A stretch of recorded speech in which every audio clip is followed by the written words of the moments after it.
Hi friends, நம்ம வந்து இப்போ சிக்கன் கிரேவி மீன் குழம்பு எப்படி செய்கிறதுன்னு சொல்லி தான் பார்க்க போகிறோம். முதல்ல வந்து நம்ம சிக்கன் கிரேவி பண்ணிக்கலாம்.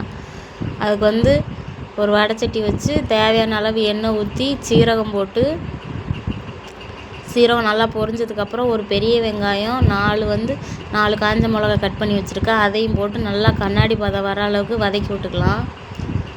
நல்லா கண்ணாடி பதம் வர அளவுக்கு வதக்கி விட்டுட்டு நம்ம வந்து இப்போ வந்து இஞ்சி பூண்டு பேஸ்ட்டு போட்டுக்கலாம். இஞ்சி பூண்டு பேஸ்ட்டு போட்டு அதோட பச்சை வாடை போகிற அளவுக்கு நல்லா வதக்கி விட்டுட்டு, நான் 2 தக்காளி பழம் எடுத்து கட் பண்ணி வச்சுருக்கேன், அதையும் போட்டு நல்லா வந்து தக்காளி வந்து நல்லா வெந்து வர அளவுக்கு வதக்கி விட்டுக்கலாம். வதக்குனதுக்கப்புறம் நான் வந்து ஒரு 1/2 கிலோ சிக்கன் எடுத்திருக்கேன், அதையும் போட்டு மஞ்சத்தூள் போட்டு சிக்கன் போட்டு நல்லா மிக்ஸ் பண்ணி விட்டுக்கலாம். சிக்கனுக்கு தேவையான அளவு உப்பு போட்டுக்கலாம். உப்பு போட்டதுக்கப்புறம் நல்லா அந்த மாதிரி மிக்ஸ் பண்ணி விட்டுட்டு குழம்பு தூள் போட்டுக்கலாம். நான் வந்து ஒரு 2 ஸ்பூன் போட்டிருக்கேன். 2 ஸ்பூன் போட்டுட்டு அதுக்கப்புறம் வந்து நம்ம கிரேவிக்கு தேவையான அளவு தண்ணி ஊற்றிக்கலாம்.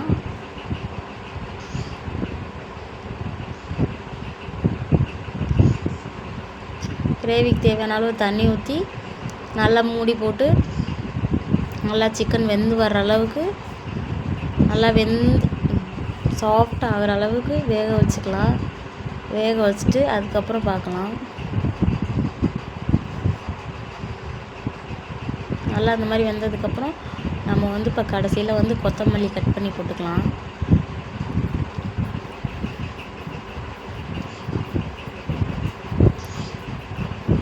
கொத்தமல்லி கட் பண்ணி போட்டதுக்கப்புறம் நல்லா மிக்ஸ் பண்ணி விட்டுட்டு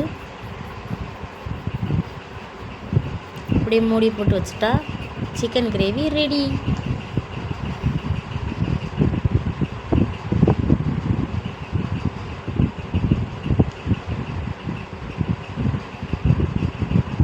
அதுக்கப்புறம் வந்து நம்ம மீன் குழம்பு தான் செய்ய போகிறோம். மீன் குழம்புக்கு வந்து ஒரு வடைச்சட்டி வச்சு எண்ணெய் ஊற்றி எண்ணெய் காஞ்சதுக்கப்புறம் நம்ம வந்து வெந்தயம் போட்டுக்கலாம். ரொம்ப போட்டுறக்கூடாது, கொஞ்சம் தான் போடணும், இல்லாட்டா ரொம்ப போட்டால் ரொம்ப கசப்பு தன்மை வந்துடும். போட்டதுக்கப்புறம் நான் வந்து ஒரு 10 பல் பூண்டு உரித்து வச்சுருக்கேன், அதையும் போட்டுக்கலாம். பூண்டு போட்டு நல்லா பொரிஞ்சதுக்கப்புறம் நான் வந்து சின்ன வெங்காயம் கட் பண்ணி வச்சுருக்கேன், ஒரு 10-20 வெங்காயம், அதையும் போட்டுட்டு அப்படியே முழுசாகவே போட்டுருங்க, அப்போ தான் டேஸ்ட் நல்லாயிருக்கும். ரொம்ப பெருசாக இருந்துச்சுன்னா 2ஆக கட் பண்ணிக்கலாம். குட்டினாலும் அப்படியே முழுசாக போட்டாச்சு. அப்புறம் வந்து ஒரு 6-7 பச்சை மிளகா போட்டு நல்லா அதை வந்து மிக்ஸ் பண்ணி விட்டுக்கலாம். நல்லா அந்த மாதிரி வதக்கி விட்டுக்கலாம். வெங்காயம் ஓரளவுக்கு கண்ணாடி பதம் வந்ததுக்கப்புறம் நம்ம வந்து இப்போ இஞ்சி பூண்டு பேஸ்ட் போட்டுக்கலாம். இஞ்சி பூண்டு பேஸ்ட்டு போட்டு அதோட பச்சை வாடை போகிற அளவுக்கு நல்லா வதக்கி விட்டுக்கலாம். அதுக்கப்புறம் வந்து நான் 3 தக்காளி கட் பண்ணி வச்சுருக்கேன், அதையும் இப்போ போட்டுக்கலாம்.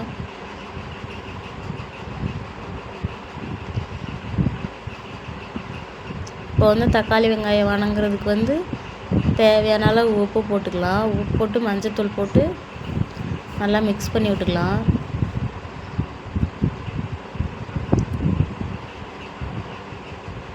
நல்லா இந்த மாதிரி தக்காளி நல்லா வெந்து சாஃப்டாக ஆகிற அளவுக்கு நல்லா வதக்கி விட்டுக்கலாம். அதுக்கப்புறம் வந்து நம்ம வந்து குழம்பு தூள் போட்டுக்கலாம். நான் வந்து ஒரு 4 ஸ்பூன் போட்டிருக்கேன்.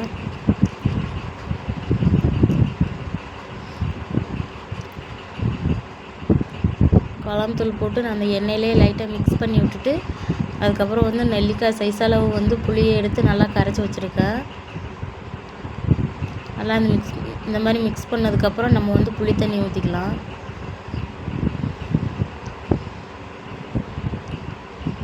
புளி தண்ணி ஊற்றி நல்லா மிக்ஸ் பண்ணிவிட்டு இப்போ வந்து தேவையான அளவு வந்து தண்ணி ஊற்றிக்கோங்க, குழம்புக்கு தேவையான அளவு.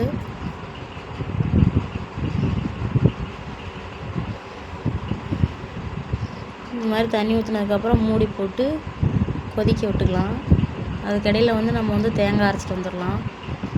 ஒரு 2 சில்லு தேங்காய் எடுத்துருக்கேன், அதை வந்து நல்லா நைஸாக அரைச்சிட்டு வந்துடலாம். அரைச்சிட்டு வந்ததுக்கப்புறம் நல்லா இந்த மாதிரி குழம்பு கொதிச்சதுக்கப்புறம் இப்போ தேங்காய் வந்து ஊற்றிக்கலாம்.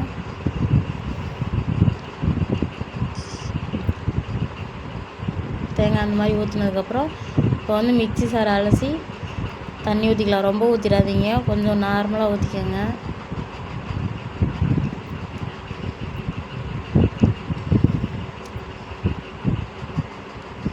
ஊற்றிட்டு இப்போ வந்து மறுபடியும் மிக்ஸ் பண்ணி விட்டுட்டு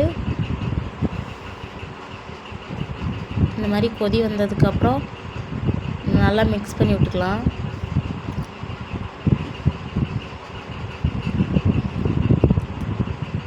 நல்லா கொதிக்க விடுங்க. இந்த மாதிரி நல்லா கொதித்ததுக்கப்புறம் இப்போ வந்து நம்ம மீன் போட்டுக்கலாம். தலை வால் எல்லாத்தையும் போட்டுக்கலாம். நான் வந்து 1 கிலோ பாறை மீன் எடுத்துருக்கேன்.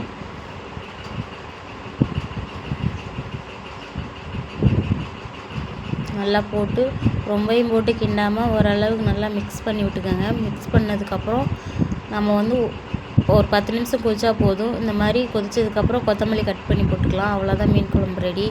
வீடியோ பிடிச்சிருந்துச்சுன்னா லைக் பண்ணுங்கள், ஷேர் பண்ணுங்கள், கமெண்ட் பண்ணுங்கள். மறக்காமல் நம்ம சேனலை சப்ஸ்கிரைப் பண்ணி வச்சுக்கோங்க. Thank you friends. அடுத்து ஒரு விளாகில் சந்திக்கலாம்.